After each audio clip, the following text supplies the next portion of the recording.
I had a neighbor that was a paratrooper, and I have to say I liked the boots. They had their boots were pretty cool, the uniform was pretty cool, and he told me, don't do it. And I thought it was because he wanted to be the only guy in the neighborhood that was a paratrooper. But as it turns out, he was giving me advice. My name is William Curman, and I'm a Vietnam veteran. I was a paratrooper infantryman, was the 173rd Airborne Brigade. They sometimes used to like to say things like death from above. I was there a little over a year. I spent time in the jungles, in the rice paddies, in the mountains. I volunteered for the draft. I went to Solomon Juneau High School in Milwaukee, which would be considered a lower middle class school. When I was in high school, I was assuming I was going to Vietnam before I graduated, and I already had friends that had been killed in Vietnam. And so I volunteered for the draft. Paratrooper is definitely volunteer, and it's an elite corps. I thought of myself as being very tough. So, and I also, there was a little bit of that hooray for our side. Mostly say hooray for our side.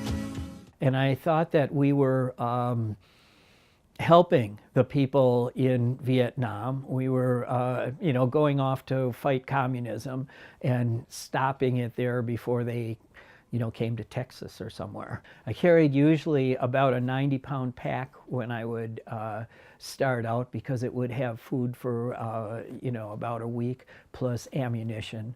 Since we were sent into places that seemed to be extremely dangerous, I thought I was better off if I was kind of out front looking for things, because I felt I was good at it, detecting tripwires and all that sort of stuff.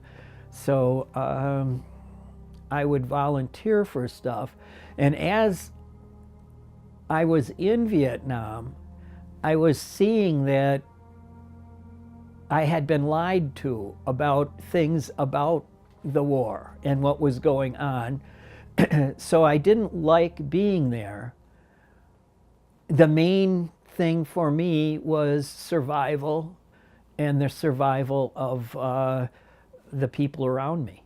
I was wounded near Tui Wa in 1968. When I was wounded, it was from an ambush. I was hit by a Chinese Claymore landmine. I was hit in the foot, calf, forearm, and hand. When I was in the hospital, it got rocketed while I was there. I heard that our unit had taken a lot of casualties, and when I got back to it, there were not really any old-timers left. So I started walking point again, and this was because I knew that I probably would do it the best and I would keep us the safest. And I extended in Vietnam, beyond my year tour of duty, so I could get out of the military sooner. I remember flying over Milwaukee. The city had changed. I couldn't get used to civilization.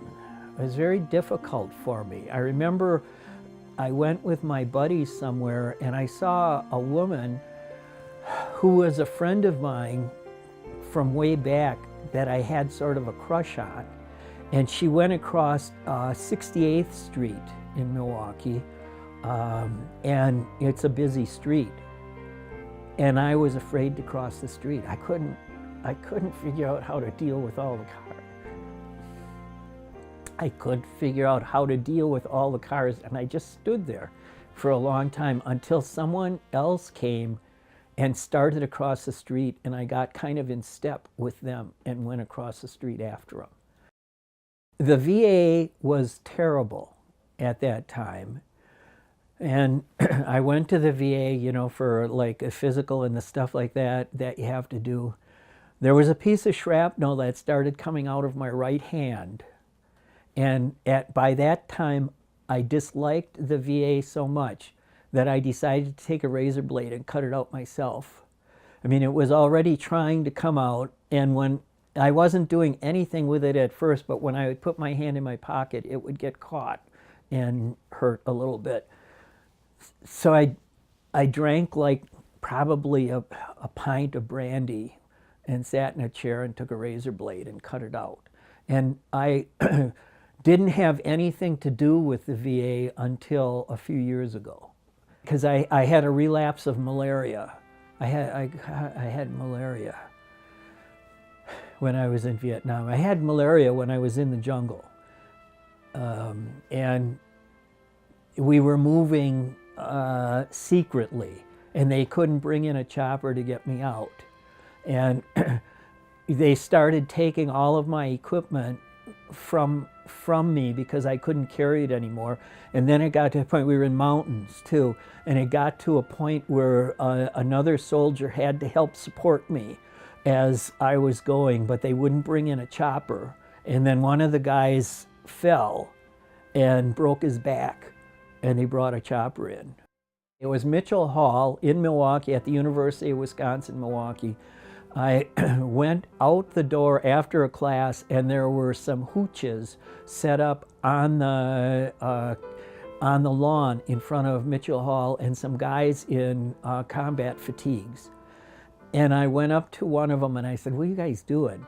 And they were Vietnam vets, and they said they were staying until the war ended. So I went home and got a sleeping bag and joined them. And that was the start of Vietnam Veterans Against the War in Milwaukee. That was the Milwaukee chapter. I think the support of those guys was one of the things that kept me from killing myself, because I was very suicidal at the time. And some of my friends did kill themselves right around that time too, that were non-vets. I was the first person arrested during the student strike to end the Vietnam War at the University of Wisconsin-Milwaukee. And I was beaten by the police, and I was thrown across the length of the paddy wagon. I remember when I hit the back of the wall of the paddy wagon and slid down, I heard the officer inside say, "Long-haired bastards, we should ship them all off to Vietnam." Before Vietnam War, I believed the things that I was being told by my government, mainly because I felt the United States had saved the world in World War II, and I decided that this was my chance to help save the world from something evil. And then very shortly after I got there, and people I knew died, I realized that I probably wasn't going to be able to save the world. And I was pretty sure then that no one was going to save the world. The world was just going to be, and I was just another, pawn moving around on its surface.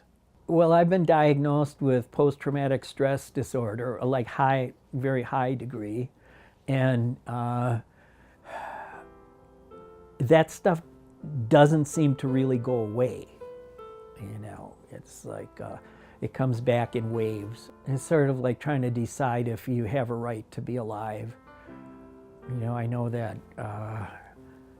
there's more people on the planet than it's easy for the planet to support. And am I worthy of life? Just because you're born, I'm not sure if that means you're worthy of life. I think it's a good idea to try and earn. They talk about earning a living. I guess that's, I don't think of it about jobs. I think about it as being a useful member, I suppose, of society.